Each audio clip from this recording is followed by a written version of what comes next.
l'énergie consommée en France, elle vient de 60%, plus de 60% viennent des énergies fossiles. Comment comptez-vous faire pour sortir des énergies fossiles, donc le gaz et le pétrole dont nous sommes aujourd'hui extrêmement dépendants? Si nous nous passons du charbon et du pétrole, il faut augmenter une autre production d'énergie. C'est l'énergie électrique.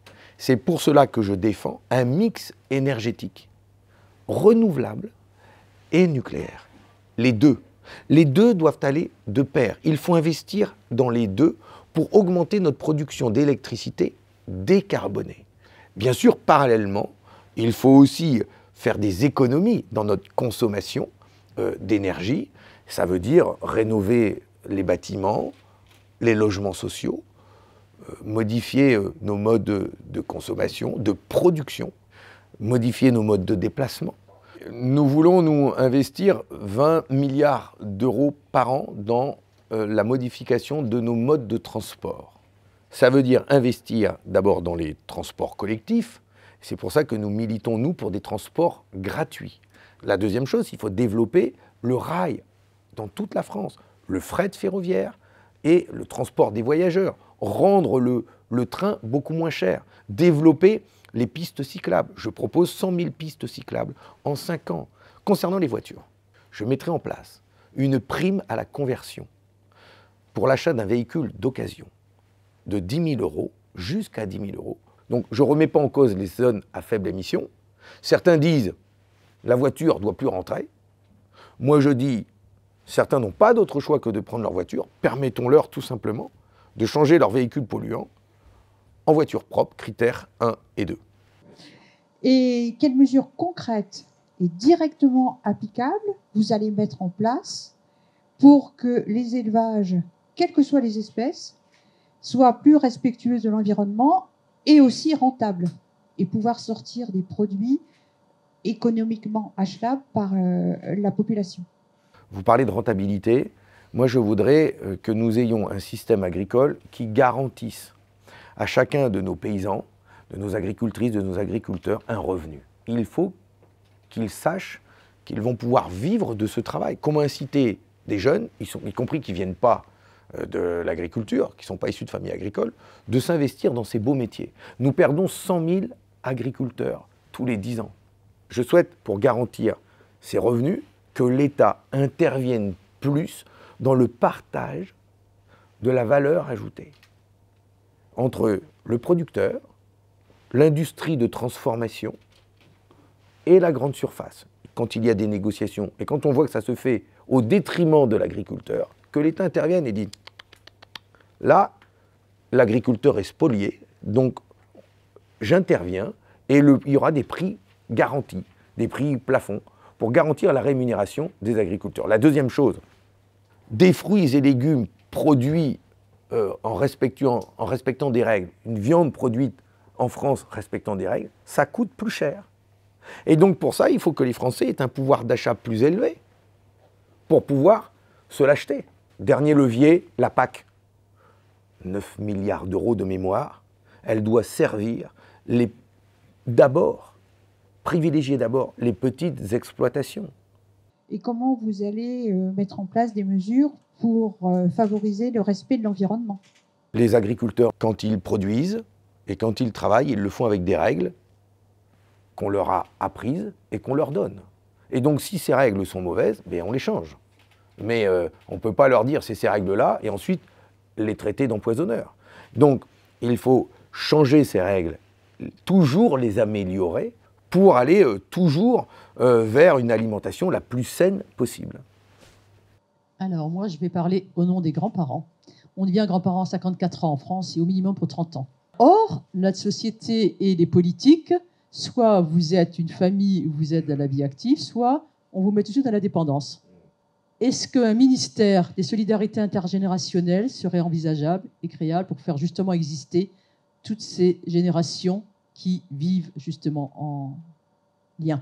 Oui, je l'ai annoncé dans un meeting, la création de ce ministère, parce qu'on a des grands-parents qui sont une richesse pour nos petits-enfants, par le temps qu'ils peuvent passer ensemble, par ces liens intergénérationnels. Et j'ai proposé justement que les maires de nos villages puissent proposer des logements à leurs aînés pour qu'ils puissent vivre, rester au village.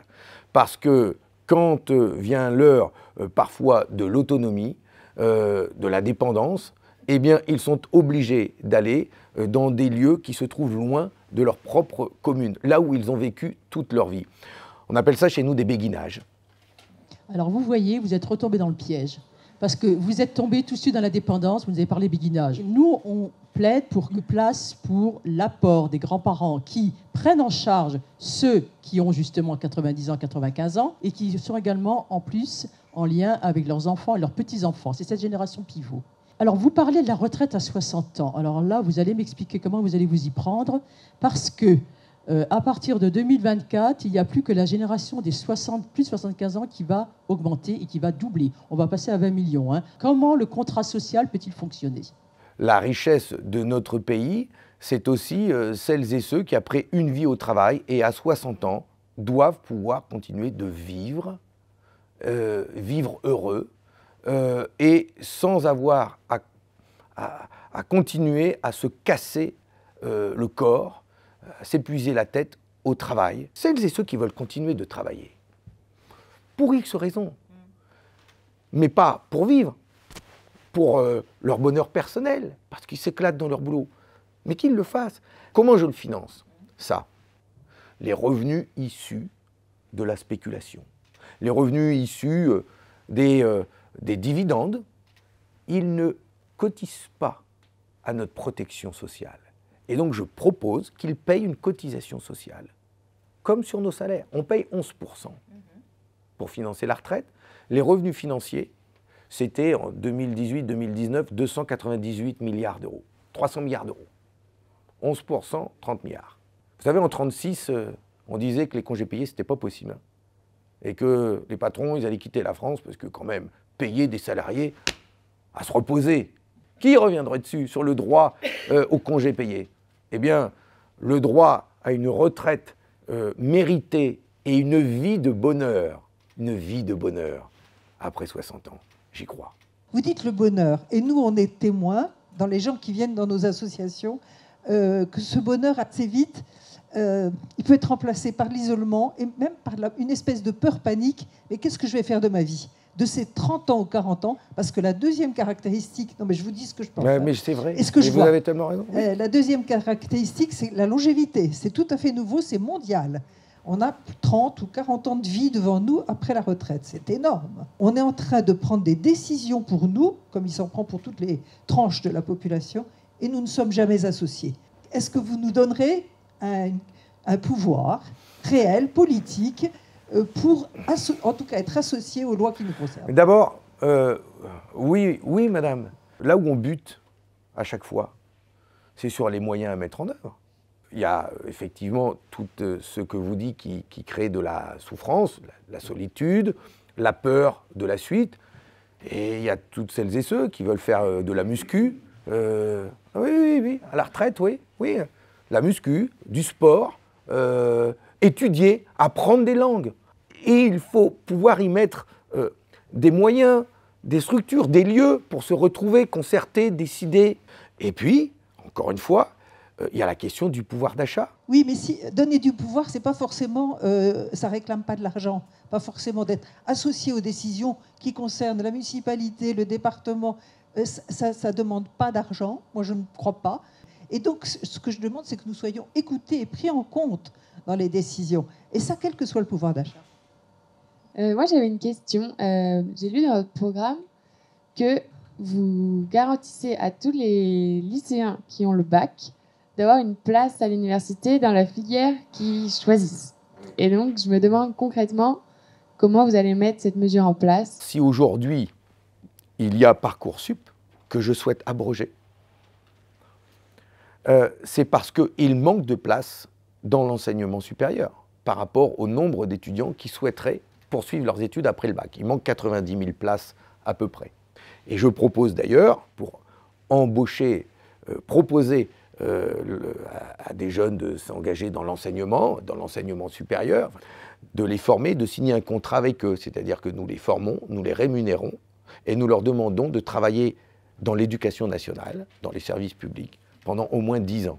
Et je déplore complètement, totalement, qu'aujourd'hui, même pour accéder à des masters, il y ait de la sélection. Ce n'était pas le cas il y a encore quelques années. On doit leur permettre à toutes celles et ceux qui veulent faire un master de pouvoir y aller. On doit développer l'alternance.